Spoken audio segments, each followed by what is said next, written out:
जय हिंद दोस्तों वीडियो शुरू करने से पहले मैं आपको जानकारी देना चाहूँगा अनअकैडमी के बारे में, जो कि इंडिया का लार्जेस्ट लर्निंग प्लेटफॉर्म है, जहां पर आप लोग यूपीएससी सीएससी कोर्स ज्वाइन कर सकते हो या फिर अन्य किसी कोर्स को भी ज्वाइन कर सकते हो। तो इसके लिए आपको क्या करना है, आपको यहां पर सबसे पहले प्ले स्टोर में आकर के इनके ऐप को डाउनलोड कर लेना है और अपनी प्रोफाइल क्रिएट कर लेनी है।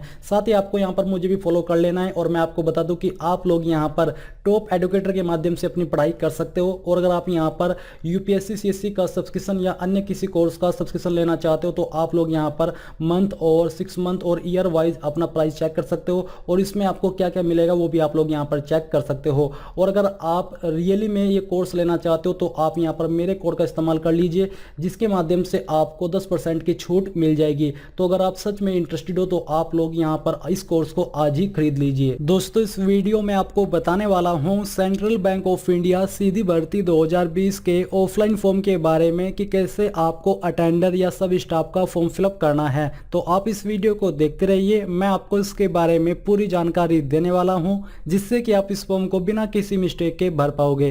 तो चलिए दोस्तों शुरू करते हैं। दोस्तों यहां पर मैं आपको बता दूं कि रिसेंटली मैंने सेंट्रल बैंक ऑफ इंडिया की सीधी भर्ती 2020 के बारे में वीडियो बनाई थी, जिसमें कि मैंने आपसे पूछा था कि आप चाहते हैं कि फॉर्म फिलअप कैसे करना है, इसके बारे में मैं आपके लिए वीडियो बनाऊं। तो इसके बारे में आप लोगों ने अच्छे कमेंट किए और कहा कि सर हमें फॉर्म फिलअप की वीडियो चाहिए, तो जिस वजह से ये वीडियो मैं आपके लिए लेकर के आया हूं। अगर आपने ये वीडियो नहीं देखी तो आप इसको वॉच कर लीजिए, या फिर भी मैं आपको इसी वीडियो में थोड़ा जल्दी से एलिजिबिलिटी क्राइटेरिया बता देता हूं, उसके बाद बताऊंगा कि कैसे आपको फॉर्म फिलअप करना है।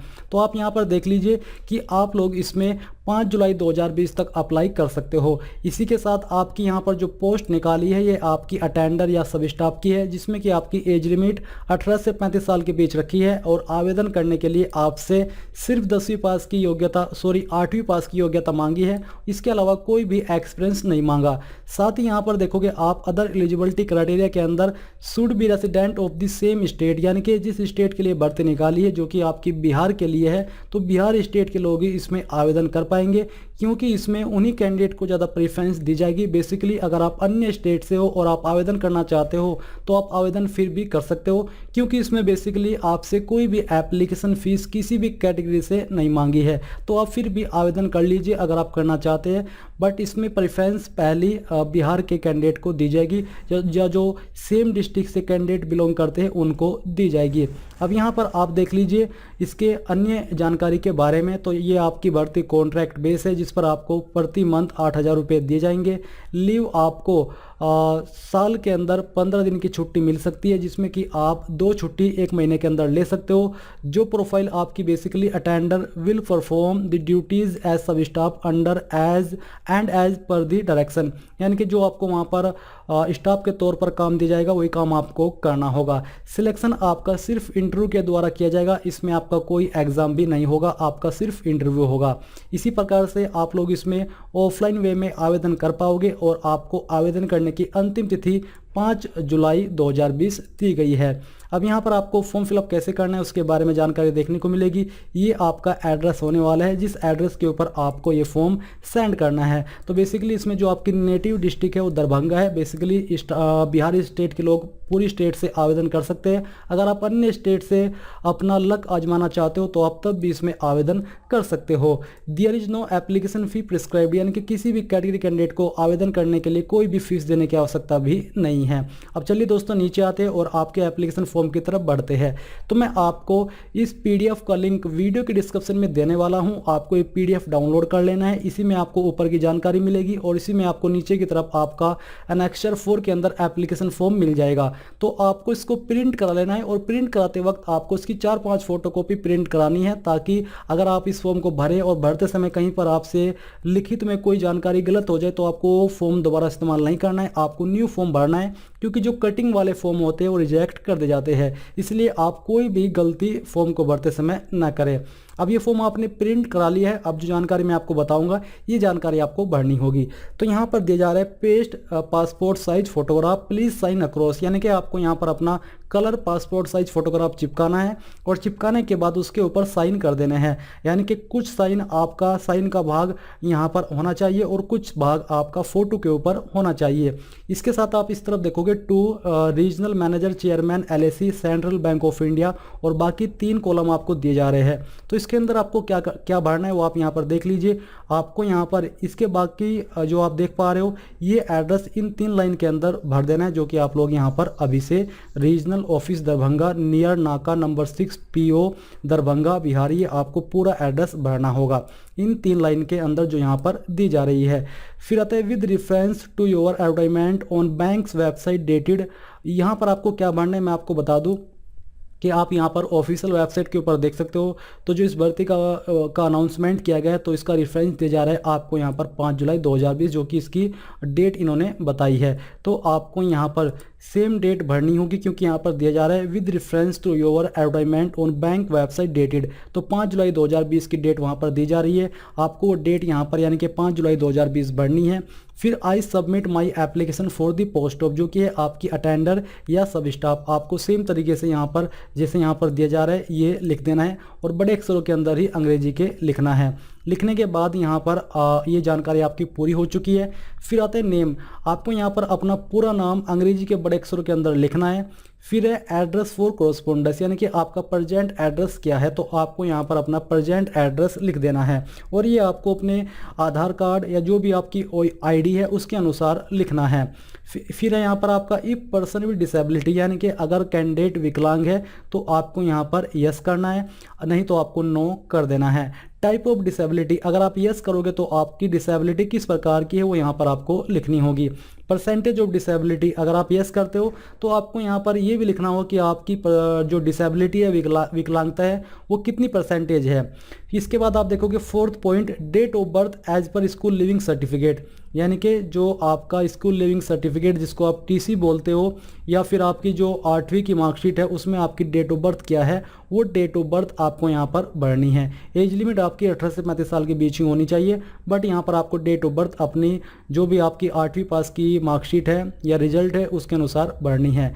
Age in completed years age on का मतलब यहाँ पर आपकी लास्ट डेट तक आपकी उम्र कितने महीने कितने साल और कितने दिन की होती है, तो आपको यहाँ पर 5 जुलाई 2020 भरना है। फिर इसके बाद आपको अपनी एज को कैलकुलेट करना है। वो आप कैसे करोगे, आपको यहाँ पर गूगल के अंदर एज कैलकुलेटर सर्च करना है, ऊपर वाली वेबसाइट ओपन कर लेनी है। ओपन करने के बाद यहाँ पर आपको ऊपर की तरफ अपनी डेट ऑफ बर्थ चूज करनी है और चूज करने के बाद नीचे आपको 5 जुलाई 2020 सिलेक्ट करना है, क्योंकि आपको इसी डेट तक अपनी एज काउंट करनी है। फिर आपको कैलकुलेट के ऊपर क्लिक करना है। कैलकुलेट के ऊपर क्लिक करने के बाद आप यहाँ पर देख सकते हो आपकी उम्र 23 ईयर 2 मंथ 3 डे, जो मैंने एज लिमिट भरी है उसके अनुसार ये आई है। तो आपकी जो भी एज आएगी वो आपको यहाँ पर इस फॉर्म के अंदर भरनी होगी। तो यहाँ पर आपको जैसे कि 23 ईयर 2 मंथ और 2 डे लिख देना है, इस प्रकार से आपको ये भरनी होगी। कॉन्टैक्ट डिटेल, तो यहाँ पर दोस्तों आपको मोबाइल नंबर एंटर करना है, अगर लैंडलाइन नंबर है तो यहाँ पर एंटर करना है, तो खाली छोड़ देना है। ईमेल आईडी आपको यहाँ पर लिखनी होगी। फिर आपका जो भी जेंडर है वो आपको लिख देना है, मेल या फिर फीमेल।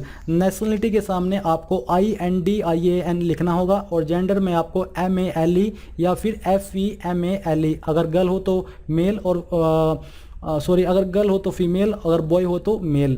फिर यहाँ पर आपको 8 पॉइंट के अंदर रिलीजन में आपका जो भी धर्म है, हिंदू मुस्लिम सिख ईसाई, वो आप लिख सकते हो। वो आपको लिखना होगा चाहे हिंदी चाहे फिर इंग्लिश के अंदर। मैरिटल स्टेटस, यानी कि आप शादीशुदा हो या फिर आपकी शादी नहीं हुई। अगर शादीशुदा हो तो मैरिड और नहीं तो आपको अनमैरिड लिखना होगा। फादर हस्बैंड नेम, अगर आप यहाँ पर शादीशुदा हो यानी कि मैरिड लिखते हो तो आपको अपने पिताजी या फिर अगर आपकी शादी हो चुकी है तो आपको अपने पति का नाम देना है, नहीं तो आपको सिंपली अपने पिताजी का नाम यहाँ पर दे देना है। परमानेंट एड्रेस आपका क्या हो यहाँ पर आपको भरना होगा। प्रेजेंट एड्रेस जो आपने ऊपर भरा था कोरस्पोंडेंस एड्रेस वो है आपका जहाँ फिलहाल में रह रहे हो, और परमानेंट एड्रेस वो होता है जहाँ पर आपकी पैदाइश है, जो आपका स्थायी पता है वो आपको यहाँ पर भरना है। फिर एजुकेशनल क्वालिफिकेशन के अंदर आपको यहाँ पर 8वीं की जानकारी देना जरूरी है। जिनके पास 8वीं की मार्कशीट नहीं है वो बनवा लीजिए, जो कि बन जाती है। तो आपको यहाँ पर name of the school with complete address, यहाँ पर आपको अपने स्कूल का नाम और स्कूल का एड्रेस भी देना होगा। किस ईयर के अंदर आपने 8वीं पास कर ली थी वो यहाँ पर आपको लिखना है, जैसे कि 2005, 2006, 2007 इस प्रकार से। मार्क्स, रैंक इफ एनी, आपको यहाँ पर अपने नंबर दे देने हैं। अगर कोई रैंक है तो वो भी यहाँ पर आपको लिख देनी है। अगर आप कोई अदर क्वालिफिकेशन देना चाहते हो आप यहाँ पर दे सकते हो, जैसे कि 10वीं 12वीं या फिर कोई हायर क्वालिफिकेशन। जानकारी आपको सेम तरीके से भर देनी है। इसी के साथ ही आपको नीचे आना है और आपको यहाँ पर देखने को मिलेगा आपको यहाँ पर 8वीं की जो मार्कशीट की फोटोकॉपी है वो भी आपको इस फॉर्म के साथ अटैच करनी है, जो कि सेल्फ अटेस्टेड या फिर गेजेटेड ऑफिसर के द्वारा अटेस्टेड होनी चाहिए। सेल्फ अटेस्टेड होगी तो तब भी कोई प्रॉब्लम नहीं होने वाली। फिर यहाँ पर डिटेल्स ऑफ प्रेजेंट एम्प्लॉयमेंट, अगर आप फिलहाल काम कर रहे हो तो आपको उसकी जानकारी देनी है। ऑर्गेनाइजेशन के सामने किस कंपनी के अंदर आप काम करते हो उसका नाम लिखिए। फुल एड्रेस आपको उस कंपनी का देना होगा। किस पोस्ट पर आप काम करते हो यहाँ पर आपको पोजीशन के सामने लिखना है। रिपोर्टिंग टू, आप किसको रिपोर्टिंग करते हो उसका नाम यहाँ पर दे देना है। सैलरी कंपेंसेशन, यानी कि आपको कितनी सैलरी मिलती है वो आपको यहाँ पर लिखना है। और प्रेजेंटली आपको कितनी सैलरी मिल पा रही है वो आपको यहाँ पर दे देना है। फिर आपको उसकी फ़ोटोकॉपी भी अटैच करनी है। बट अगर आप इस एक्सपीरियंस की जानकारी या फिर जहाँ पर आप काम करते हो उसकी जानकारी नहीं देनी है तो आप यहाँ पर नो लिख दीजिए, डिटेल्स ऑफ प्रेजेंट एम्प्लॉयमेंट, यानी कि मैं कोई भी काम नहीं कर रहा है। तो फिर आपको कोई डॉक्यूमेंट अटैच करने की भी आवश्यकता नहीं पड़ेगी।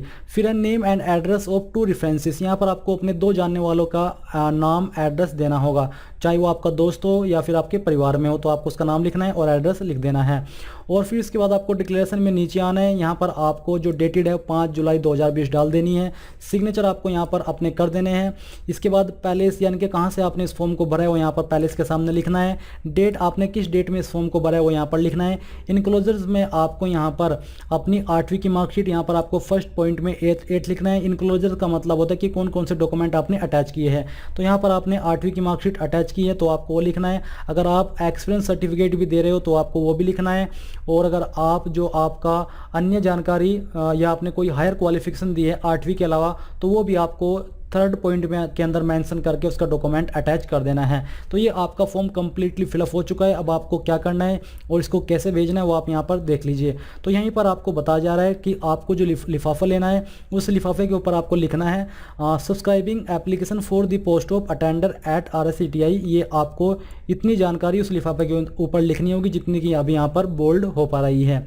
फिर ये आपका एड्रेस आपको ऊपर लिखना होगा, 2 ये करके आपको एड्रेस लिख देना है। इसके अलावा आपको कुछ और करने की आवश्यकता नहीं है। ये आपका फॉर्म कंप्लीटली फिलअप हो चुका है। कोई एप्लीकेशन फ़ी पे नहीं करनी है। और ध्यान रहे आप इस फॉर्म को किसी भी माध्यम से भेज सकते हो, चाहे वो स्पीड पोस्ट हो, रजिस्टर्ड पोस्ट हो या फिर कोरियर हो, या ऐसा हो कि जल्दी से जल्दी वहाँ पर पहुँच जाए और आपको कोई प्रॉब्लम फेस न करनी पड़े। तो दोस्तों इस प्रकार से आप central bank of India attender या सब स्टाफ ऑफलाइन फॉर्म 2020 को भर पाओगे। आई होप ये जानकारी आपको पसंद आई होगी। अगर आई है तो प्लीज़ उस वीडियो को लाइक, शेयर और साथ ही साथ आपके अपने यूट्यूब चैनल ज्ञानदेव होस्ट को सब्सक्राइब कर लें। और सब्सक्राइब करने के बाद बेल के आइकन को दबा दें ताकि आपको आगे आने वाली वीडियोज़ के नोटिफिकेशन सबसे पहले मिल पाए। जय हिंद दोस्तों।